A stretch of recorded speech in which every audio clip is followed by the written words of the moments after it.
तेजस्वी यादव के घर एक लंबी मीटिंग चली। इसमें कांग्रेस, माले, सीपीएम, सीपीआई के नेता शामिल हुए।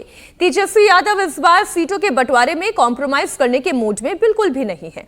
तेजस्वी यादव ने दावा किया है कि उनकी पार्टी 100 सीट पर चुनाव जीतने जा रही है। इसका मतलब यह है कि तेजस्वी यादव मैक्सिमम सीट अपने पास रखना चाहते हैं।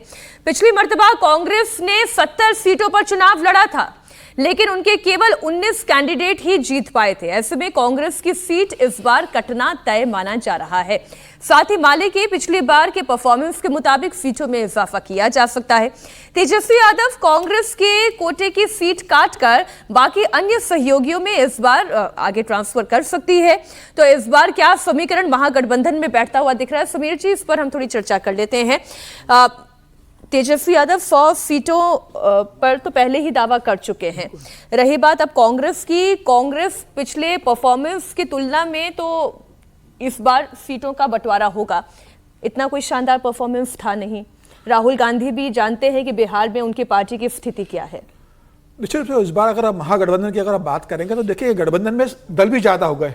आज माले के 2 लोकसभा सांसद हैं, तो आप उनको उनके हैसियत के हिसाब से सीटें दोगे। सीपीआई सीपीएम वालों को भी आपको सीटें देना पड़ेगी। इसके बाद चिराग पासवान के चाचा, जिन्हें अब बाहर हो चुके हैं वो एनडीए से, पशुपतिनाथ पारस, वो भी आज महागठबंधन की बैठक में कल शामिल हुए थे। आप उनको भी सीटें देने वाले हो। आप उपेंद्र कुशवाहा को भी कोशिश कर रहे हो लाने की, उनको आप दोगे। आप वीआईपी को भी सीटें देने वाले हो। तो आपके पास जब संख्या बढ़ेगी सहयोगी दलों की, 6 से ज्यादा गठबंधन के सहयोगी आपके साथ है। कहा जा रहा है कि ओवैसी भी आपके साथ चुनाव लड़ सकते हैं। ओवैसी ने भी प्रस्ताव दिया। अंतिम समय में ओवैसी आपके साथ आएंगे तो उनको भी आपको सीमांचल में सीटें देने पड़ेगी। तो ये तय है कि ओवैसी उनका प्रस्ताव तो जरूर है। मुझे इसकी संभावना कम लगती है कि तेजस्वी यादव अपने मुस्लिम वोट के लिए इनको कोई समझौता करने की कोशिश करेंगे।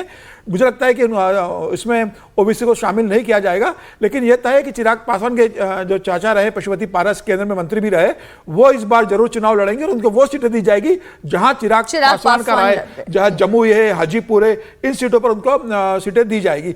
तो अभी सीटें कम होना है, तेजस्वी की भी सीटें कम हो रही है। निश्चित रूप से कांग्रेस का कोई बहुत बड़ा आधार नहीं रहा है।